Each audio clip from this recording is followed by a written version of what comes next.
नमस्कार। आप में से दोस्तों बहुत से लोगों ने कमेंट्स किया कि बग्स ऑफ कैलकुलेशन साइंस पर वीडियो बनाओ, बग्स ऑफ कैलकुलेशन साइंस पर वीडियो बनाओ। अब आप सभी लोगों के दोस्तों बहुत सारे कमेंट्स आने के बावजूद दोस्तों आप यहाँ पर दोस्तों लेकर आ गए हैं आप सभी लोगों के लिए वीडियो, जो कि यहाँ पर होने वाली बग्स ऑफ कैलकुलेशन साइंस पर। और दोस्तों इस वीडियो में पढ़ने वाले हैं चैप्टर जिसका नाम है रेक्टिफायर। हिंदी में इसको हम डिस्टकारी बोलते हैं, ठीक है। तो अब पहले मैं आप सभी को बता दूं, ये जो वीडियो होने वाली है ITI सेकेंड ईयर स्टूडेंट्सों के लिए, ठीक है, जो कि प्रिपरेशन कर रहे हैं आने वाले एग्जाम की। तो उनके लिए ये मैथ यानी बग्स ऑफ कैलकुलेशन साइंस की वीडियो है, ठीक है। और इसमें बेसिकली अब आप लोगों का क्वेश्चन होगा कि कौन कौन से ट्रेड के स्टूडेंट इस वीडियो को देख सकते हैं। तो बेसिकली हमारी जो ट्रेड होती है ITI में वो ग्रुप वाइज कैटेगराइज की गई हैं, जैसे कि मैकेनिकल ग्रुप हो गया हो, इलेक्ट्रिकल ग्रुप हो गया हो। तो इलेक्ट्रिकल ग्रुप के जितने भी स्टूडेंट्स हैं वो इस वीडियो को देख सकते हैं, ठीक है। अगर आप दोस्तों इलेक्ट्रीशियन या इलेक्ट्रॉनिक्स ट्रेड के हैं तो आप इस वीडियो को आगे कंटिन्यू कर सकते हैं। कहने का मतलब अगर आपकी ट्रेड जो है वो इलेक्ट्रिकल ग्रुप में आती है तो आप इस वीडियो को यहाँ पर देख सकते हैं, ठीक है दोस्तों। अब मैं दोस्तों अभी मैं अपने कॉलेज में हूँ, तो हो सकता है आपको उतना ऑडियो अच्छे से नहीं मिल रहा हो, बट प्लीज मैनेज कर लीजिएगा। इतनी मेहनत से आप सब लोगों के लिए यहाँ पर वीडियो बना रहा हूँ, ठीक है। तो हम जल्दी जल्दी इस चीजें को समझेंगे कि दोस्तों इसमें न्यूमेरिकल आते हैं। थोड़ा फास्टली हम इस चैप्टर को जो यहाँ पर कंप्लीट करें। अब दोस्तों बहुत से लोगों का क्वेश्चन होगा कि आप जो है अभी किस बुक से पढ़ते हैं या फिर किस बुक से पढ़ा रहे हैं। तो मैं दोस्तों ये अरिहंत की बुक को फॉलो करता हूँ, ठीक है। चलिए अब पढ़ते हैं अपने चैप्टर पर। तो यहाँ पर दोस्तों हम सभी लोग जानते हैं रेक्टिफायर कहाँ यूज किया जाता है। रेक्टिफायर का यूज हम वहां करते हैं जहां पर हमें अपनी AC इलेक्ट्रिसिटी को DC इलेक्ट्रिसिटी में कन्वर्ट करना होता है, ठीक है। जब हमें कहीं भी AC इलेक्ट्रिसिटी को DC में कन्वर्ट करना होता है तो उसके लिए हम यूज में लेते हैं रेक्टिफायर। रेक्टिफायर को हिंदी में बोलते हैं हम दृष्टकारी, ठीक है। अब रेक्टिफायर दोस्तों करता क्या है, AC इलेक्ट्रिसिटी को DC में कन्वर्ट करता है। इस प्रक्रिया को दोस्तों, इस प्रोसेस को हम क्या बोलते हैं, रेक्टिफिकेशन, ठीक है। दोस्तों इसको हिंदी में क्यों बोला जाता है, क्योंकि ये आउटपुट हमें क्या देता है, DC यानी डायरेक्ट करंट, जिसको हम दृष्ट धारा बोलते हैं, ठीक है। बेसिकली इसमें चार चीजें यहाँ पर काम में ली जाती हैं, step down transformer, rectifier, filter and regulator, ठीक है। सबसे पहले दोस्तों इनपुट में जो हमारी AC इलेक्ट्रिसिटी आती है, अगर हमें जरूरत है उसको स्टेप डाउन करने की तो उसको हम यहाँ से स्टेप डाउन कर लेते हैं। उसके बाद दोस्तों रेक्टिफायर को जाता है, रेक्टिफायर क्या करता है, उसको कन्वर्ट कर देता है DC इलेक्ट्रिसिटी में, ठीक है। बट दोस्तों वो प्योर DC इलेक्ट्रिसिटी नहीं होती है, फिर उसके बाद हमें यूज करना पड़ता है फिल्टर सर्किट, जो कि फिल्टर सर्किट क्या करता है, उसके जो रिपल होती है उसको और कम कर देता है, ठीक है। अब बहुत से लोग रिपल नहीं जानते रिपल क्या होता है, तो भाई देख लो ये होता है रिपल, ठीक है। वेव को ही हम रिपल बोलते हैं, ठीक है। तो इस रिपल को जो है ये और कम कर देता है। इसके बाद आता है दोस्तों रेगुलेटर।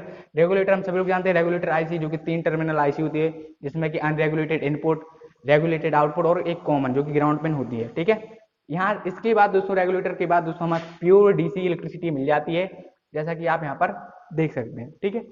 बात करें रेक्टिफायर की, तो रेक्टिफायर होते हैं मेन रूप से दो प्रकार के, एक होता है हाफ वेव रेक्टिफायर, एक होता है फुल वेव रेक्टिफायर, ठीक है। बात करें फुल वेव की, तो दोस्तों फुल वेव के अंदर भी दो प्रकार के रेक्टिफायर यहाँ पर आ जाते हैं। एक होता है सेंटर टेप रेक्टिफायर, दूसरा होता है ब्रिज रेक्टिफायर, ठीक है। आप में से बहुत से लोग ऑलरेडी इस चैप्टर को पढ़ चुके हैं, बट आप लोग सोच रहे होंगे कि भाई आप ये सब कुछ क्यों बता रहे हो, थ्योरी का पंचनामा क्यों बता रहे हो। तो अब एक्चुअली दोस्तों हमें पता है कि हमारे वर्कशॉप में जो आते हैं वो न्यूमेरिकल आते हैं, बट उसके लिए हमें थोड़ा बहुत बेसिक जरूर पढ़ना पड़ेगा। अभी आधे से ज्यादा बहुत से व्यूअर ऐसे लोग होंगे जिन्होंने कभी पढ़ा ही नहीं हुआ इस चैप्टर को, ठीक है। ये फर्स्ट ईयर में हमारे चैप्टर था। अब यहाँ पर दोस्तों सबसे पहले बात करते हैं हाफ वेव रेक्टिफायर की, ठीक है। फुल वेव के बारे में बाद में बात करेंगे, सबसे पहले बात करते हैं हाफ वेव रेक्टिफायर की। तो हाफ वेव रेक्टिफायर का सर्किट डायग्राम दोस्तों कुछ इस प्रकार से यहाँ पर होता है, जहां पर एक ट्रांसफार्मर होता है, इसमें दोस्तों हम बेसिकली एक डायोड का यूज करते हैं, ठीक है। ये हमारा लोड है। अब दोस्तों इनपुट में हम देंगे AC, और AC की साइकिल आप देख सकते हैं पॉजिटिव एंड नेगेटिव होती है, ठीक है। लेकिन इससे जो हमें आउटपुट मिलेगा वो मिलेगा केवल पॉजिटिव साइकिल का, ये नेगेटिव साइकिल को कैंसिल कर देगा। कहने का मतलब जब AC की पॉजिटिव साइकिल यहाँ से चालू होगी तो पॉजिटिव से करंट यहाँ से निकलता हुआ ऐसा ऐसा जाकर यहाँ से चला आएगा, ठीक है। अब इसके बाद दोस्तों नेगेटिव साइकिल चालू होगी, तो नेगेटिव साइकिल चालू होने का क्या मतलब है, ये जो टर्मिनल है ये चेंज होने आएगी, मतलब कि जो पहले पॉजिटिव से नेगेटिव धारा बहती थी अब वो नेगेटिव से पॉजिटिव बहने लगी। तो इस केस में दोस्तों होगा क्या, नेगेटिव से धारा जाएगी लेकिन यहाँ से आगे नहीं बढ़ पाएगी, क्योंकि हमें दोस्तों पता है जो डायोड होते हैं वो यूनी डायरेक्शनल डिवाइस होते हैं, मतलब कि एक दिशा उपकरण होते हैं, ये केवल एक दिशा में मतलब कि फॉरवर्ड वाइज में ही करंट यहाँ पर फ्लो कर सकते हैं, रिवर्स वाइज में करंट फ्लो नहीं कर सकते हैं। तो इस कारण से यहाँ से ये नेगेटिव साइकिल कैंसिल ही कर देगा, तो आउटपुट हमें कुछ इस प्रकार से यहाँ पर मिलेगी, खाली पॉजिटिव साइकिल ही हमें मिलेगी। इतना कंफर्म हुआ हाफ वेव रेक्टिफायर में, और इसमें ज्यादा कुछ पढ़ने की जरूरत नहीं। इसके बाद बात करें फुल वेव की, तो फुल वेव में दो प्रकार के आते हैं, एक होता है सेंटर टेप रेक्टिफायर, एक होता है ब्रिज रेक्टिफायर। बात करें सेंटर टेप रेक्टिफायर की, तो इसमें हम काम में लेते हैं सेंटर टेप ट्रांसफार्मर को भी काम में लेते हैं, और इसमें हम जो टैपिंग करते हैं बीच में, इसमें बेसिकली हम दो डायोड का यूज करते हैं, ठीक है, इसमें एक, इसमें दो। अब देखिए इसमें कैसे हमें प्योर डीसी मिलती है, मतलब कि डीसी धारा कैसे मिलती है, कहने का मतलब। अब इसके भी दोस्तों पॉजिटिव और नेगेटिव टर्मिनल। अब पहले यहाँ से पॉजिटिव से करंट बहेगा तो वो यहाँ से जाएगा, और ये है दोस्तों हमारा लोड, ठीक है। अब दोस्तों करंट यहाँ से तो जा नहीं पाएगा, ये रिवर्स बायस में, तो यहाँ से फिर करंट दोस्तों जाएगा तो ये यहाँ से निकल आएगा, ठीक है, यहाँ इसका निगेटिव टर्मिनल बन जाएगा। ये हमारे लोड से जब हमारी पॉजिटिव साइकिल शुरू होगी, ठीक है, इजीली यहाँ से निकल जाएगा ऐसे। अब दोस्तों हमारी नेगेटिव साइकिल चालू होगी तो क्या होगा, ये टर्मिनल चेंज होंगे, करंट यहाँ से बहेगा। तो अब यहाँ से बहेगा तो दोस्तों ये पॉजिटिव हो जाएगा, ये नेगेटिव हो जाएगा, तो करंट यहाँ से फ्लो होगा।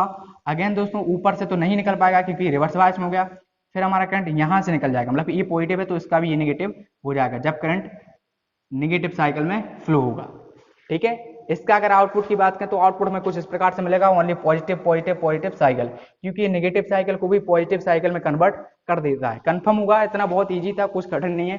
बात करते हैं लास्ट रेक्टिफायर की, जो कि है ब्रिज रेक्टिफायर। तो ब्रिज रेक्टिफायर में दोस्तों हम 4 डायोडों का यूज करते हैं। इस रेक्टिफायर की दोस्तों एक खासियत ये है कि इसमें हमें भारी ट्रांसफार्मर से छुटकारा मिल जाता है, ठीक है।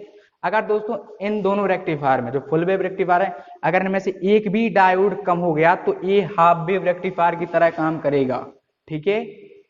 इसमें दोस्तों हम समझते हैं, अब जैसे कि यहाँ पर पॉजिटिव से करंट फ्लो हुआ, ठीक है, नेगेटिव में हम कुछ इस प्रकार से पॉजिटिव साइकिल हमारी चालू हो गई, यहाँ से हमारा करंट निकलेगा, यहाँ से जाएगा क्योंकि ये तो नेगेटिव है, सॉरी ये तो रिवर्स बायस में, यहाँ से निकल जाएगा, ये हमारा लोड, ठीक है। यहाँ से दोस्तों करंट होता होता यहाँ से, अब दोस्तों ये यहाँ से जाएगा, ठीक है, यहाँ से होता हुआ ऐसा, ये नेगेटिव पॉइंट, ठीक है, यहाँ से ऐसा ऐसा ऐसा होता।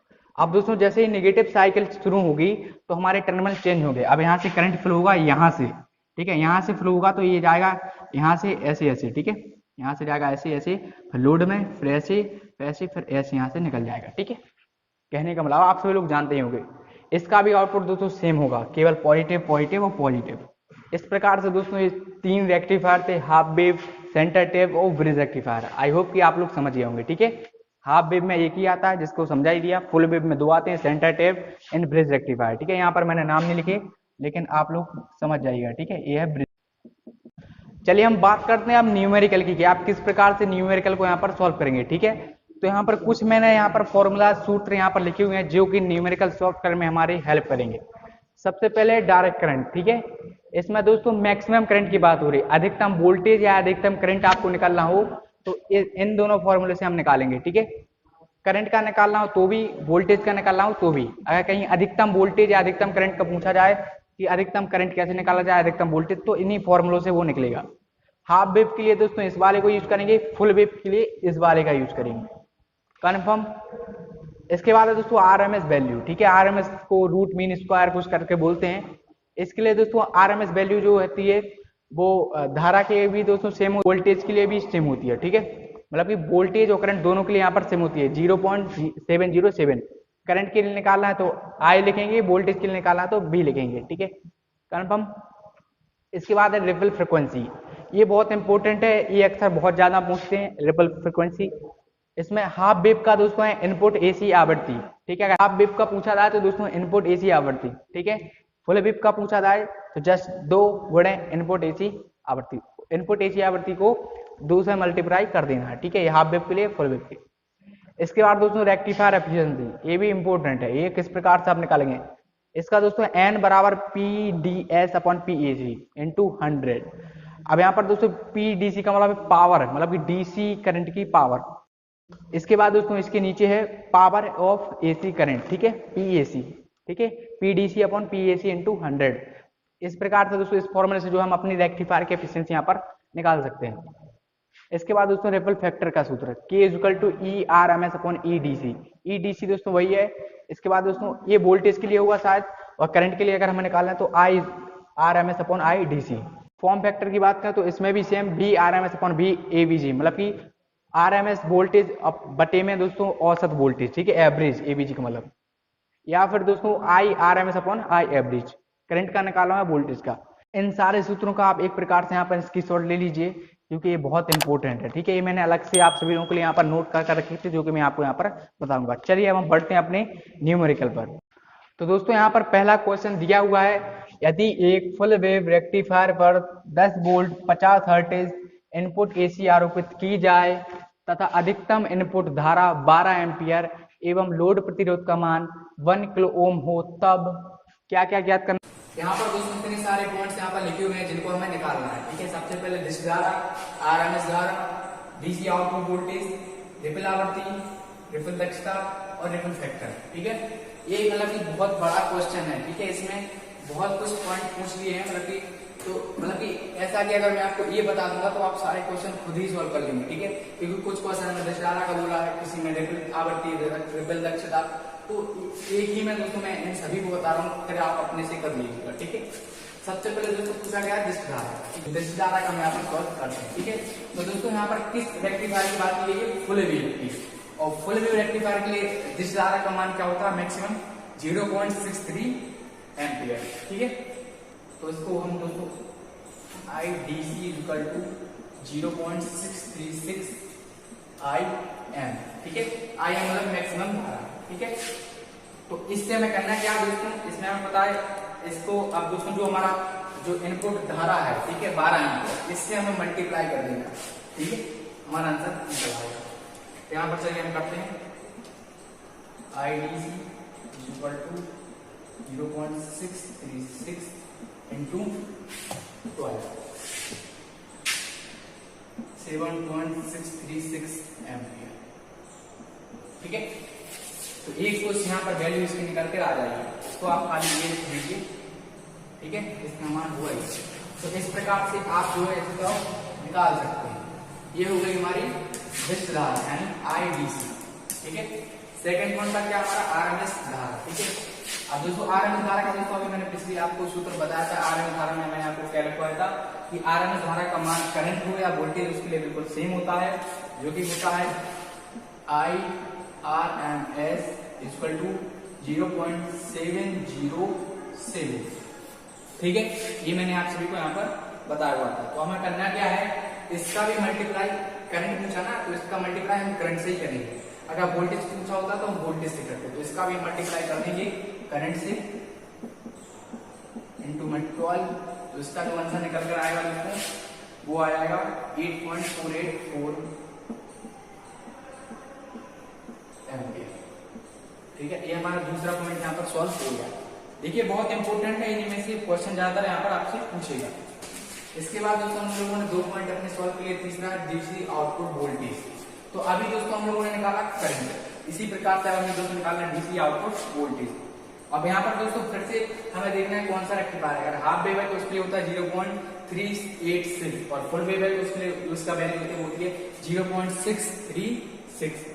ठीक है, तो यहाँ पर चलिए करते हैं, यहाँ पर हम 1 2 3 ठीक है बीसी प्रदर्शित करते हैं। VDC equal to 0.636 volt. ठीक है, अब दोस्तों इसका मल्टीप्लाई हम अपने एम्पियर से नहीं करेंगे, करंट से नहीं करेंगे, इसका भी मल्टीप्लाई करेंगे वोल्ट से। ठीक है, चलिए करते हैं दोस्तों। देख सकते हैं आप, इसका मल्टीप्लाई हमने किया अपने वोल्ट से, क्योंकि वोल्टेज निकालना है तो वोल्टेज से करेंगे, करंट निकालना है तो करंट से करेंगे। ठीक है, इसको हम कर देते हैं। ये दोस्तों इसका आंसर आ जाएगा। ठीक है, यहाँ पर पॉइंट लगा हुआ है 0. डीसी आउटपुट वोल्टेज भी दोस्तों हम लोग निकाल लिया।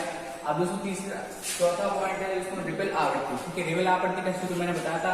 हाफ वेव के लिए दोस्तों इनपुट एसी फ्रीक्वेंसी, लेकिन फुल वेव के लिए 2 बड़े इनपुट एसी फ्रीक्वेंसी। ठीक है, चलिए इसका हम निकालते हैं।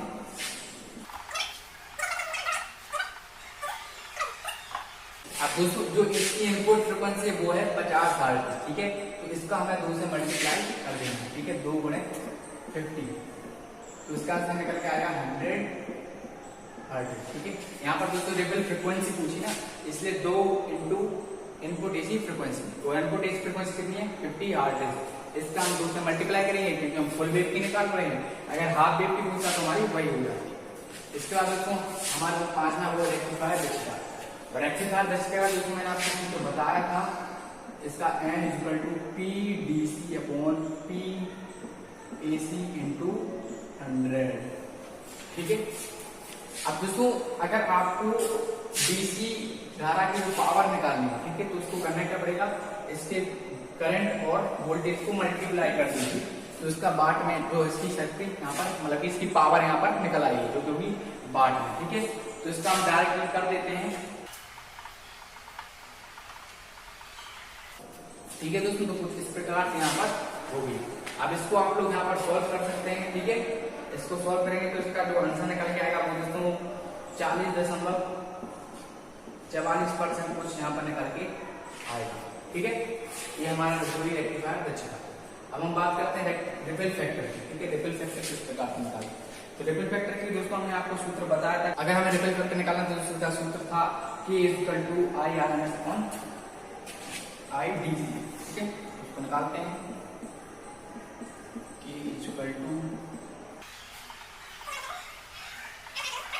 डायरेक्ट मैं यहाँ पर वैल्यू रख देता हूँ,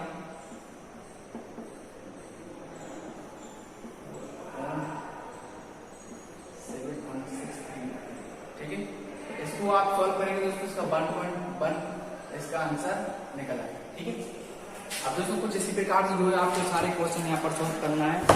आई होप कि आपको ऑडियो क्वालिटी यहाँ पर अच्छी मिली हो, क्योंकि कॉलेज में दोस्तों इको आता है, थोड़ा बाहर साइड से यहाँ पर जो है आवाज आ जाती है, इसलिए ज्यादातर मैं अपने घर पर एक वीडियो शूट करता हूँ। बट आप लोग बोलते हैं लाइव कराओ, तो लाइव में दोस्तों यही प्रॉब्लम यहाँ पर आती है। अगर आपको कोई डाउट है नीचे जाओ कमेंट सेक्शन में बता दो। वीडियो अच्छी लगी दोस्तों लाइक कर दो, शेयर कर दो अपने दोस्तों के साथ, ताकि वो लोग भी देखें, और नए हो तो चैनल को सब्सक्राइब कर सकते हैं। तो बस दोस्तों फिलहाल के इतना ही, देखने के लिए आपका बहुत बहुत धन्यवाद। मिलते हैं किसी वीडियो में। जय हिंद, वंदे मातरम।